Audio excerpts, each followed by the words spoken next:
अस्सलामुअलैकुम वरहमतुल्लाहि वबरकातुहू। जी प्यारे दोस्तों, हकीम तारिक जवेद फ्रॉम फैसलाबाद।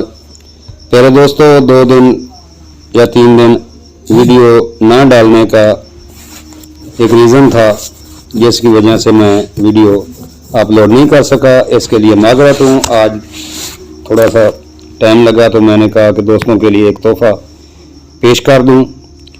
साहिवाल कुश्ता साजी वर्कशॉप में मसरूफ़ था तो अल्लाह ताला ने कामयाबी दी और मैंने नीला 2 घंटों में सरमई कलर का नीले का कुश्ता तैयार करके दिया। तो दोस्तों, आते हैं अब मौजूदा वीडियो की तरफ। प्यारे दोस्तों, बहुत ही अफादत की हामिल ये रेमडी आप दोस्तों के लिए लेकर आया हूँ कब्ज़ के लिए। तो प्यारे दोस्तों, कब्ज़ बहुत ही मुज़ी अमराज है, जिसको उम्मुल अमराज कहते हैं, कुल मर्ज़ों की माँ कहते हैं। जिसने कब्ज़ ठीक कर ली उसने सारे इलाज कर लिए। आज मैं दोस्तों को बताऊंगा कब्ज़ के बारे में, कब्ज़ की अलामात और कब्ज़ के नुकसानात और कब्ज़ की एक बहुत ही प्यारी रेमडी यानी कि बहुत ही प्यारा नुस्खा दोस्तों के लिए हाज़िर खिदमत है।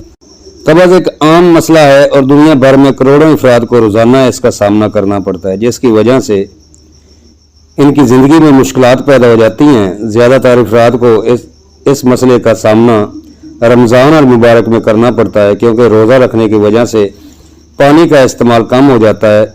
लोगों के नज़दीक कब्ज़ एक मामूली मसला होता है, लेकिन ये मसला कई ख़तरनाक बीमारियों जैसा कि ज़ियाबीती या कैंसर की अलामत भी हो सकती है। इसलिए माहिरीन कहते हैं कि इस मसले को मामूली समझकर नज़रअंदाज मत करें। कब्ज़ हो जाने से क़ुव्वत हाज़मा और भूख में कमी होने लगती है। पेट में गैस भरने और जमा हो जाने से तबीयत में अजीब गिरानी सी पैदा होकर इज़्तिराबी कैफियत पैदा हो जाती है। इंसानी जिस्म निहायत ही लतीफ़ और नफीस है और जब इसमें गंदगी जमा हो जाती है तो इंसानी दिल और दिमाग बेचैन और मुज़तरब हो जाता है। तो प्यारे दोस्तों, चैनल को लाइक और सब्सक्राइब करें और कमेंट्स में बताएं कि मैंने ये नुस्खा आप दोस्तों के लिए पेश किया अच्छा है, या इसकी तस्दीक भी लगा दिया करें और कमेंट्स में बता दिया करें। तो चलते हैं दोस्तों अब नुस्खा की तरफ। प्यारे दोस्तों, नुस्खा कुछ यूँ है।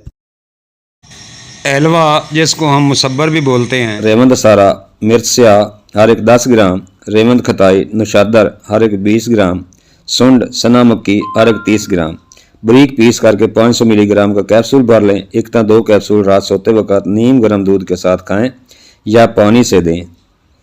अल्लाह ताला आप सबको खुश खुरम रखे। तो ये था प्यारे दोस्तों कब्ज़ और यूरिक एसिड और फैटी लीवर के लिए बहुत ही मुजरब नुस्खा और मोटापे को बहुत जल्दी ये ख़त्म करता है। बनाएं और दुआओं में याद रखें। हकीम तारिक जवेद, फैसलाबाद।